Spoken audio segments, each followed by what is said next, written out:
Hey everyone, how's it going? So what am I working on today? Well, actually nothing. If you've noticed, I've been gone for a little bit. Meg and I are actually up in New York. We came up for Mother's Day. We had a few things that we needed to do up here because I'm originally from New York. So we're visiting my mother-in-law, my mother, my kids, stuff like that. But we have some stuff to do around here, so we're hanging out here for several days. But drove my truck up here, the Dodge Ram. It's the one with almost 260,000 miles on it now. And I'm going to check the oil. I checked the oil before I left, and it was okay. It was, it could have probably used a quarter of a quart, but I wasn't concerned. It was like right in the hash mark, but I figured let me check it. So I figured, you know what, let me make a video real quick on this. I don't have a tripod or anything, so you're going to have to excuse me with that. But coming to check the oil, and I've gone through this before, I've mentioned this before, the right way to check oil, or at least the way that I do it. Your owner's manual will tell you the right way to check your oil. Now my truck's been sitting, and I actually used it this morning. I came back, it's around noontime now.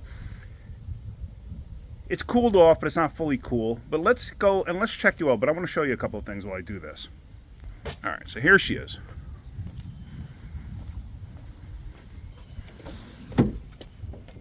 There you see, okay, 259,000 miles on this bad boy. So let's pop the hood. And like I said, unfortunately, I don't have a tripod of any sort with me. And the engine's cold. I mean, it's got a little bit of heat in it, but it's cold. So here's the dipstick. Let me see if I can't prop you up somehow. Yeah, like that. All right, that works. So we're going to pull out the dipstick. And usually what I do is I will hold a paper towel or a rag. I have a paper towel here. I will wipe the stick off. And if you look, that oil's not terrible, what's in there. And it's actually due for an oil change right now. The 259,000 miles when it was due for an oil change. But I'm going to change the oil when I get back. Now, I always leave myself a bit of a buffer on my oil change stickers. I put exactly 3,000 miles on my stickers. So, well, 3,000 miles roughly. But I'm willing to go up to 4,000 miles on an oil change, so I should be fine because it's about 700 miles back to home. So now let's pull a stick out. Let's see where we're at. Actually, if you could see that, that is actually right on the full mark. See that? In the hash mark right there. It's right on the full mark. But what we're going to do is we're actually going to start this thing up and we're going to let it run for a minute. And then we're going to check the oil. So there, we put that back. And when you're under the hood, take a look at levels. Like here I could see the coolant level is good. That's like one of your most important things that you need to check besides oil is coolant level. So now the radiator is cold. Never, ever, ever open a radiator cap hot. I actually just replaced this because the old cap was not allowing the coolant to return from the bottle. Radiator caps act like a valve. Has pressure set for 16 psi. At 16 psi, the fluid, the coolant will blow past and actually go into the tank. When the coolant starts to cool down from its temperature, it creates a vacuum. When it creates a vacuum beyond a certain point, then it'll suck through from the cap from the overflow tank, if that's the design you have. So we are actually full. I'm good with that. Cap is tight. All right, let's start this up. As you can see, I got some battery corrosion going on here. See that? That's going to be another video. I'm not too concerned about it just yet. Oh, there's my old cap. I stuck it in a funnel. Now, I always keep a funnel under the hood. One thing you got to be mindful of, as you can see with this funnel, see how dirty it is? So if I was going to use that, I'd have to clean it first. So what I should do, and I should have done, and I didn't, what you should do is take a rag, have a rag with you, and stuff the rag in the funnel. This will keep junk from filling up in the funnel. All right, well, let's start this up. It's very windy here today.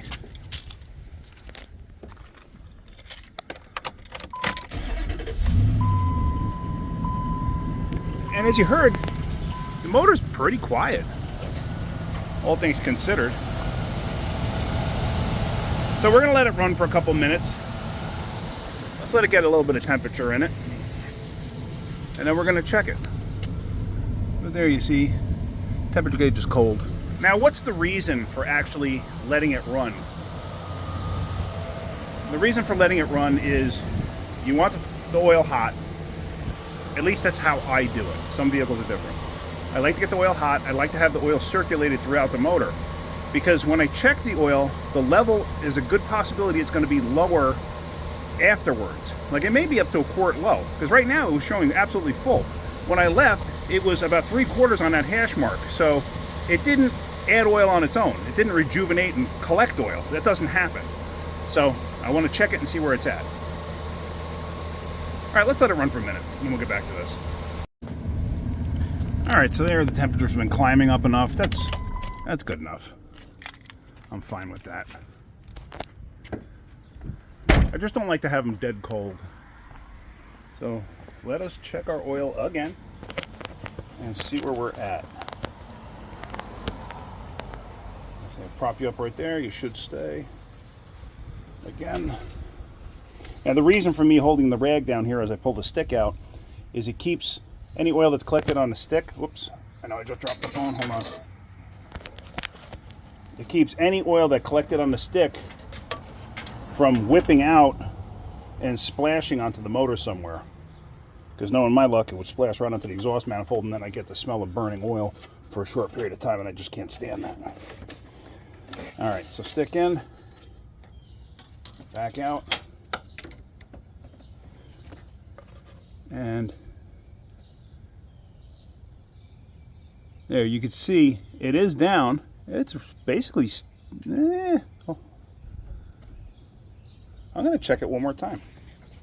Maybe it was still dripping. Because sometimes it'll drip onto the stick and you'll get a false reading.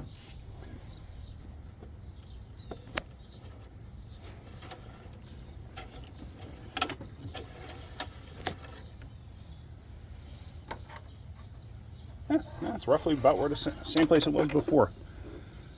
See that? That's like where it was when I left. So it actually didn't use any oil. I thought it would have used some oil.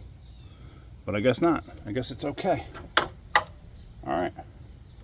So I was going to show you adding oil, but there's really no reason to.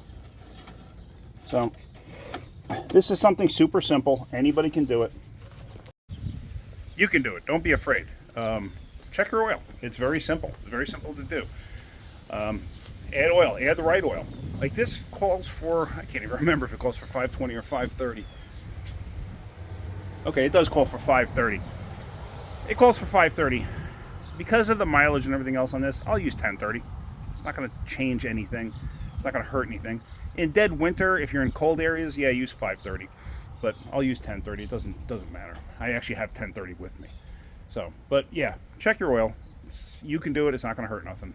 And it's definitely going to be helpful for you to do that. Remember, if you're checking your coolant, never, ever, ever remove a hot radiator cap. Ever. You can get seriously burned. First, this is a true story. First shop I ever worked at. So I was worked at as a professional mechanic, that is. I was 18 years old. And I mentioned this once before. The way the building was set up was like L-shaped. This girl had pulled in an old Nova.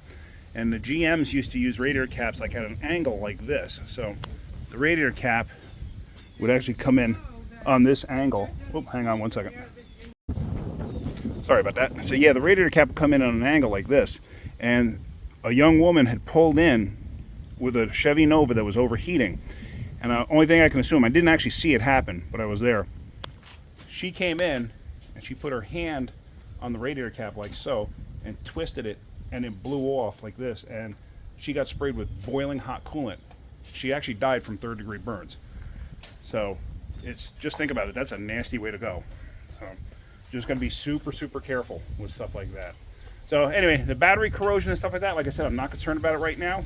I'm going to make a video on cleaning that up, and I'm going to explain why I do not use any of those sprays, those sealers, any of that stuff on that, because it doesn't do anything.